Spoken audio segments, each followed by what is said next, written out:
essa foi a primeira fogueira no primeiro dia. Tá vendo o que era o meu abrigo? 4 folhas de palmeira, no meio de duas forquilhas com um negócio. Lá embaixo, tu viu umas coisas brancas, eram tipo minha mochila, algumas coisas. Eu botei algumas folhas no chão pra eu deitar em cima. Fiz essa fogueira com muito custo, utilizando a roupa que tava cheia de óleo diesel. Porque imagina, era inverno amazônico, cara. Tava tudo úmido.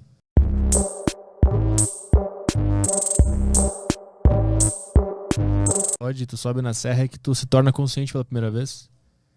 E consegue raciocinar? É aí que eu tento me colocar dentro do que na aviação a gente chama consciência situacional. É entender tudo que tem ao teu redor, qual é a minha situação no atual momento. Então ali eu sabia, cara, muito louco, tu tem que pensar assim, eu sofri um acidente no meio da Amazônia, tô vivo, mas beleza.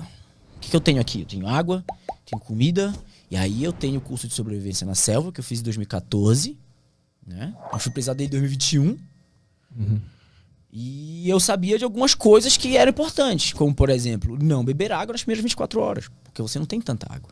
Eu só tinha 3 garrafinhas dessa de água mineral.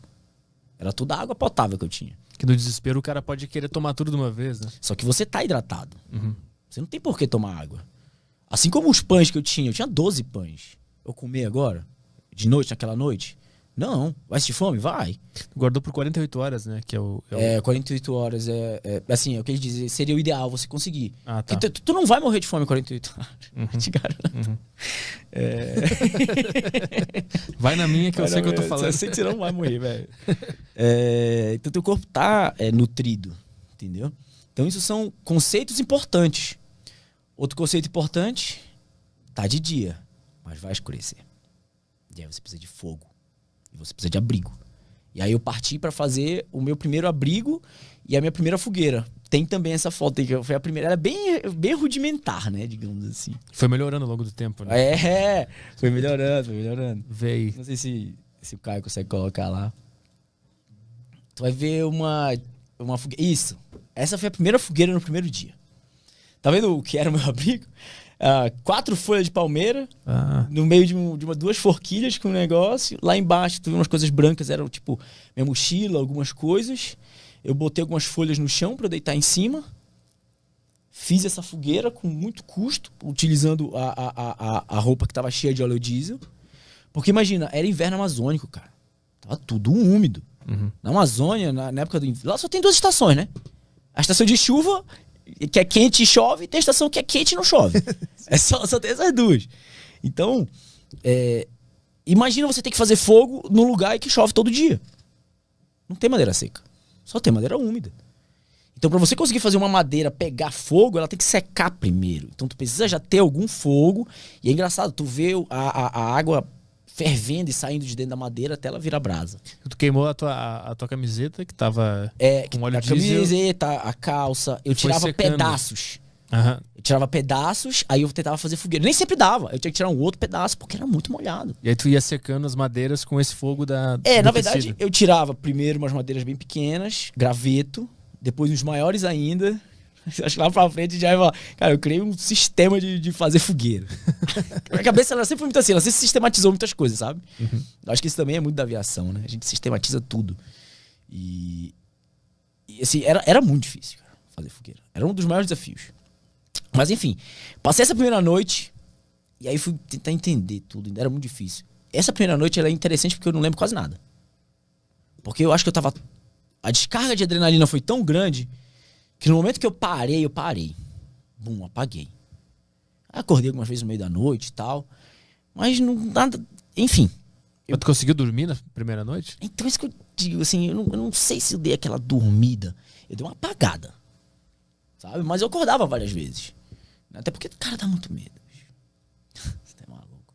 À noite. E o problema da Amazônia, a pessoa pensa assim, o barulho da floresta. O barulho da floresta não é o problema. A escuridão é o problema. Porque barulho não te dá medo. A escuridão te dá medo. Pra qualquer ser humano, praticamente. Nós não somos adaptados pra viver na escuridão.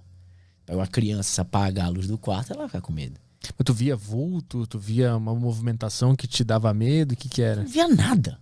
Era muito escuro. Você só ouvia os sons.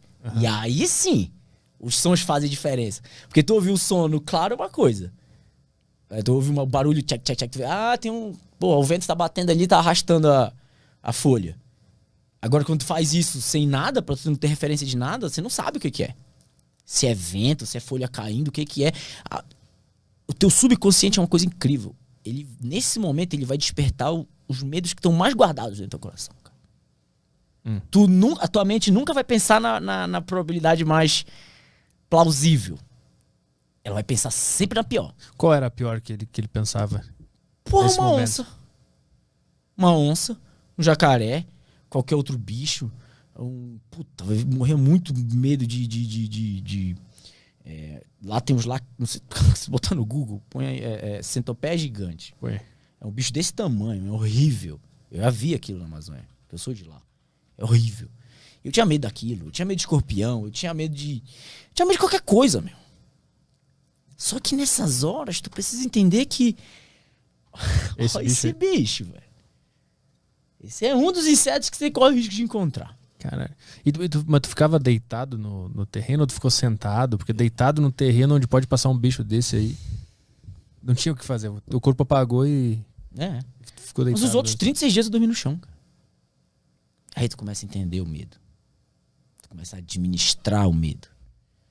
Ou você entende que você é maior do que o medo.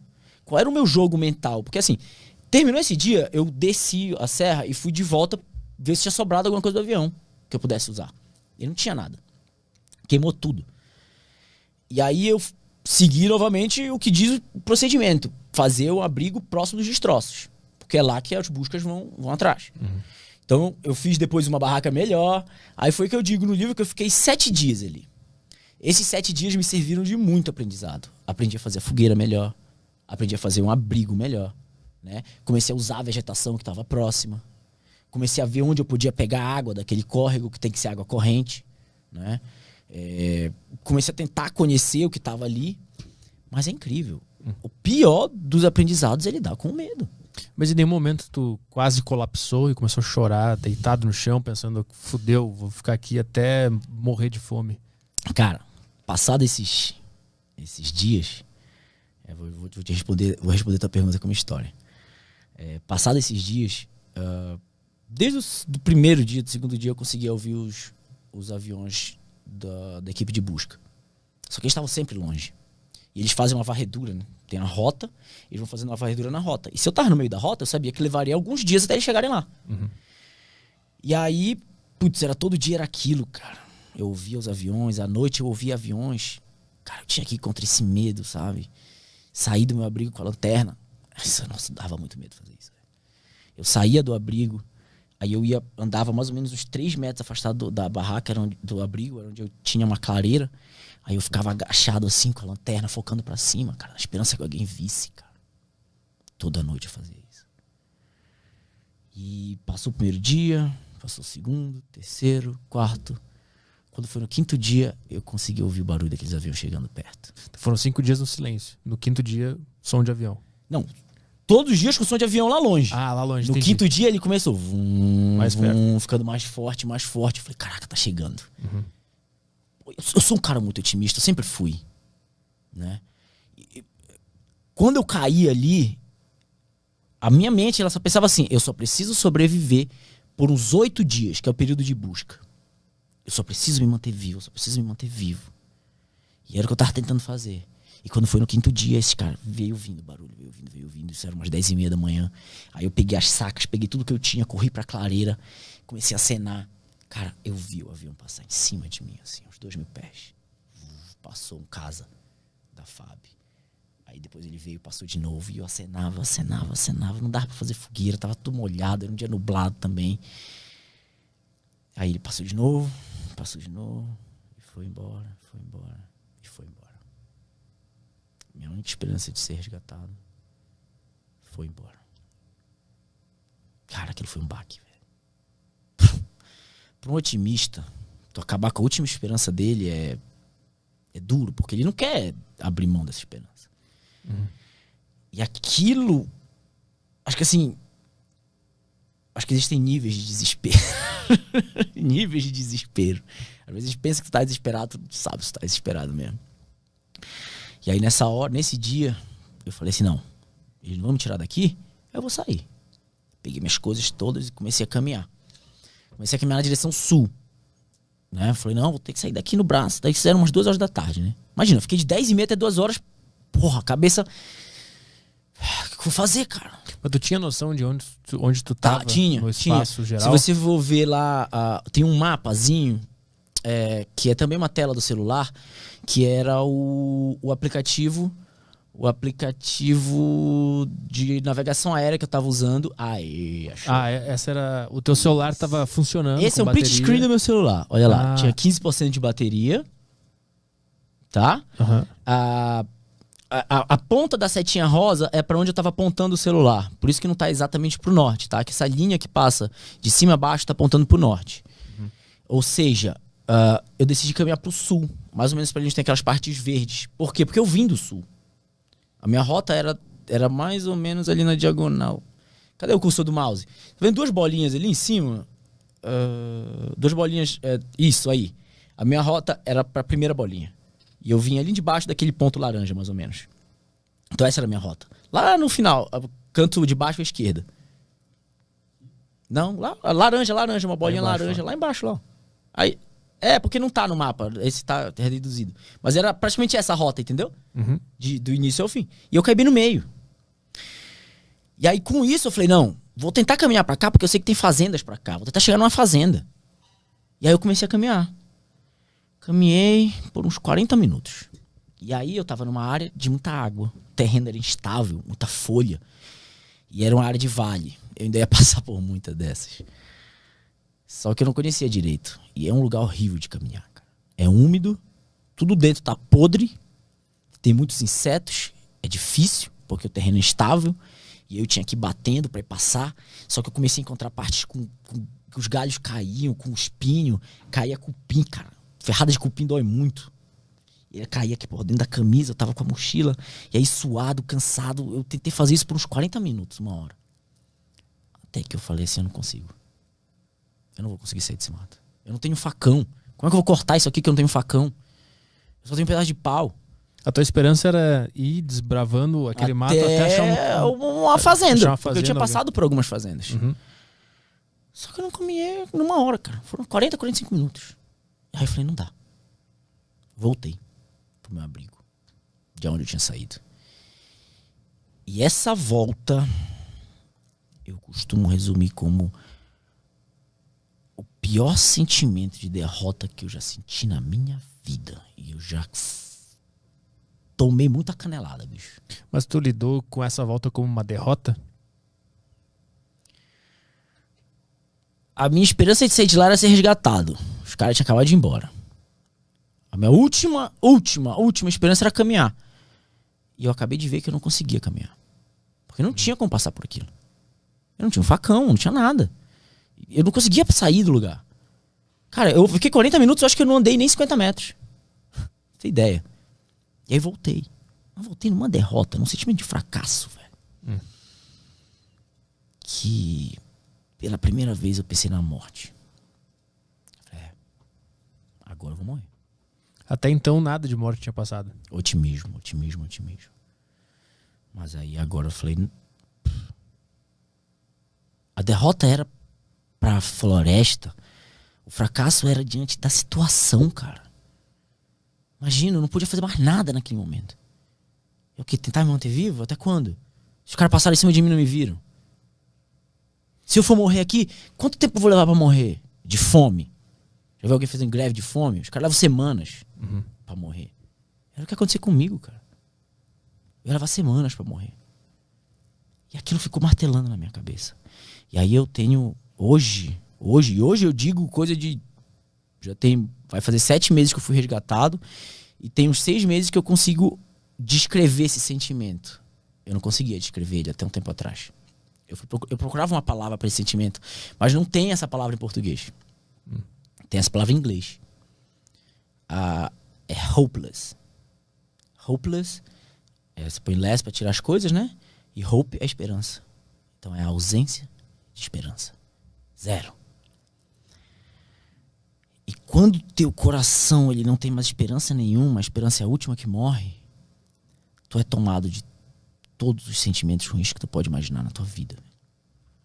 Todas as tuas inseguranças, tudo começa a tomar conta, teu peito pesa, dói. Tudo se comprime a um ponto só, como se fosse realmente um buraco negro que te arrasta pra dentro dele.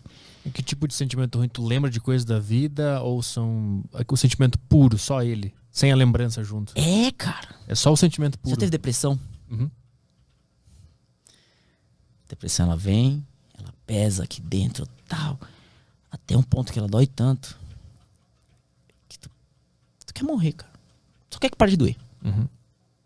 Foi o que eu fiz. Eu falei, eu não conversava com Deus, mas eu cheguei e disse, Deus, se é pra eu morrer desse jeito, cara, manda um animal, manda uma onça. Eu não vou fazer nada. Eu até pensava, bicho, a onça, se ela vier, ela vai me rasgar aqui, eu tenho que aguentar a dor, ela vai vir depois, ou vai me morder minha cabeça, ou minha barriga, e eu vou ter que até eu morrer. Cara, eu abandonei a minha vida. Eu não queria mais viver. Eu só queria parar de sentir aquilo. Porque doía demais. Derrota. Medo. Que mais? Tudo que ruim eu conseguia sentir assim. E aí naquela hora foi a hora que eu peguei meu celular e resolvi gravar o vídeo de despedida pra minha família. Esse era o sentimento que eu tava sentindo quando eu gravei aquele vídeo.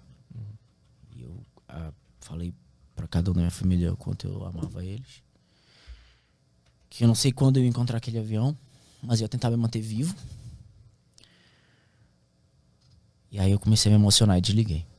A partir desse momento, tu achou que tu estava entrando na última fase de toda essa história, que era a partir daqui começa a minha morte. Eu só vou esperar a morte chegar.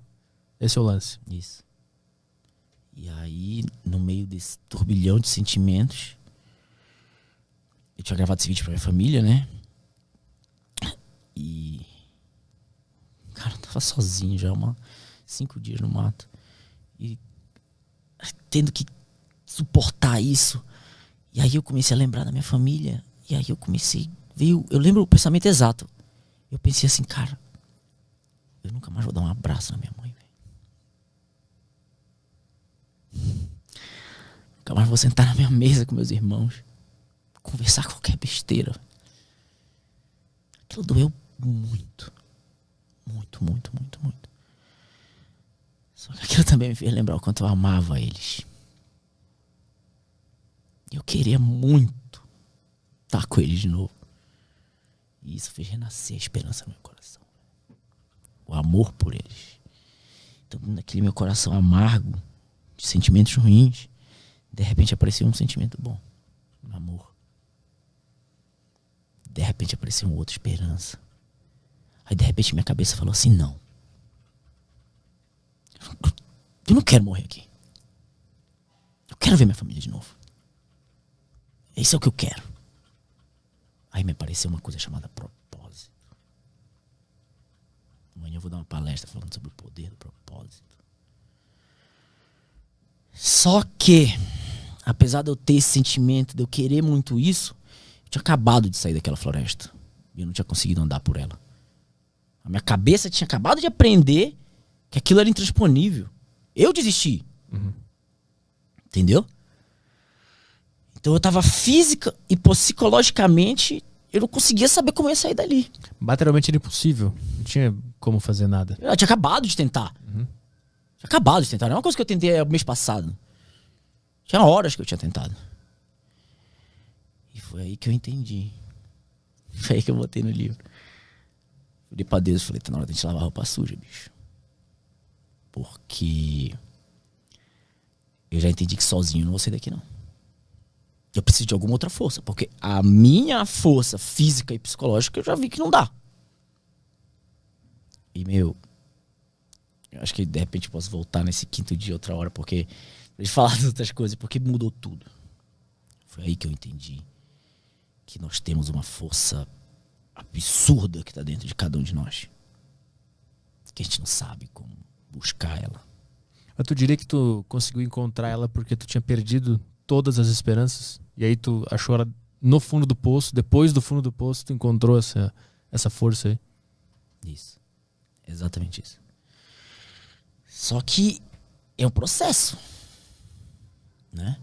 Imagina que eu já tava 5 dias sozinho. Eu sou 5 dias sozinho sem falar com ninguém. Como é que o tempo passa, né, nessa hora? Imagina. Eu li um dia desse uma citação de um filósofo que ele diz assim: uma pessoa que sabe viver sozinha é uma pessoa muito poderosa. Sabe por quê? Porque quando você tá sozinho, você começa a se voltar pra você. Para suas coisas, pros seus problemas, pro que você faz. E aí, às vezes, tu começa a te assustar com o que tu acha. Começa a entrar em conflito. Sabe? E isso tudo estava acontecendo comigo naquela hora. E eu entendi naquela hora que sozinho eu não ia conseguir. Mas eu queria muito sair de lá. Muito, muito, muito, muito, muito. Era um sentimento muito parecido com aquele de que da perda do meu pai. Eu queria muito encontrar ele vivo. Isso era tudo que eu queria. E eu precisei entender que eu precisava de mais. Eu tive que entender que eu precisava de mais alguma coisa pra sair de lá. Porque do jeito que eu tinha tentado, não funcionou. Uhum. E foi aí que, enfim, comecei a me voltar, a tratar dessa minha questão da minha fé. Eu cheguei pra Deus e disse assim: Deus, tu sabes o momento que eu parei de acreditar em ti. Tu sabe. Que eu pedi pra caramba. E eu também sabia. Mas é igual como enfrentar qualquer trauma. Quando você vai numa terapeuta. Aos poucos, ela vai te fazer falar sobre aquilo. Porque tu precisa falar sobre aquilo. Se você não tratar aquilo, não vai dar certo. Por isso que hoje eu digo que eu tive que me despir de todas as minhas mentiras psicológicas e emocionais que a gente põe pra gente pra eu começar aquela caminhada. Que tipo de mentira eram essas? Por exemplo, quando você... Isso, muita gente chama de hereditariedade, né? Isso às vezes é de passado quando é criança. Então, uma criança, aí tu vai tentar fazer alguma coisa. Não, tu não consegue, não. Peraí, deixa eu fazer pra ti. Não, outra coisa. Ou então durante a vida tu vai, tropeça, cai e diz, pô, fulano, tu não consegue mesmo, não. E você vai começar a falar isso pra você. Realmente, eu não consigo, não. Tem coisa que eu consigo, tem coisa que eu não consigo. E tu vai começar a aceitar isso, o que é pior. Você vai começar a viver tua vida assim. Então eu precisei arrancar todas essas mentiras. E como que eu fiz isso? Acessando os meus traumas de infância, cara.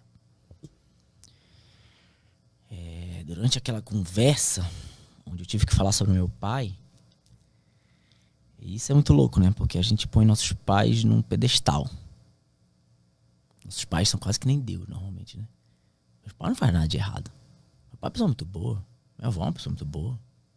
Toda essa minha linhagem é uma pessoas maravilhosas. Será, velho? Tu conhece teus pais? Esquece teus pais dos teus pais. Que eles são um brother teu. Eles são uma pessoa bacana? Assim como tu julga um brother, tu não consegue fazer isso com eles. Porque tem sentimento. Eles te ensinaram tudo. Mas nem sempre eles te ensinam coisas boas. Se tu me perguntasse antes do acidente como foi minha infância, eu ia dizer que minha infância foi perfeita. Brinquei na rua, tinha uma casa ali, bacana, nananana. E se tu me perguntar hoje, eu vou dizer, minha infância não foi perfeita, cara. Minha infância foi difícil. Tinha pais que brigavam direto dentro de casa. Meu pai tinha outros problemas que eu não quero mencionar aqui. Mas apanhei muito, sofri muito. Eu era uma criança. Eu não era pra estar vendo tudo aquilo. Isso fica. Tu pensa que não, mas fica. Mas por que tu não lembra então, depois que tu é adulto? Porque também te bloqueia. Isso é trauma. Isso causa dor. Pra não causar dor, você bloqueia. Por que a gente evita a dor? A gente não tem por que estar evitando a dor. Quando a gente entende o que é inteligência emocional, você entende que ou você confronta a dor pra curar aquilo, ou você nunca vai ter coragem de superar ela. Nunca. Porque dói. E aí você foge. Não, é o contrário. Ou você resolve aquilo, ou você não vai conseguir. E naquela hora, por não ter nenhuma distração, tu teve que encarar tudo isso. Não tinha ninguém. Quando a gente tá sozinho, a gente lidar com você, cara. Tu não tem ninguém pra tu culpar pelas besteiras que tu fez na vida. Tu começa a lembrar de algumas coisas, sabe? E aí tu... não, foi porque fulano fez alguma coisa e aí por isso que não deu certo. Será? Para, pensa de novo. Tira o sentimento da coisa. Dá pra ter feito mais? Dá pra ter buscado mais? Será que a culpa não foi tua?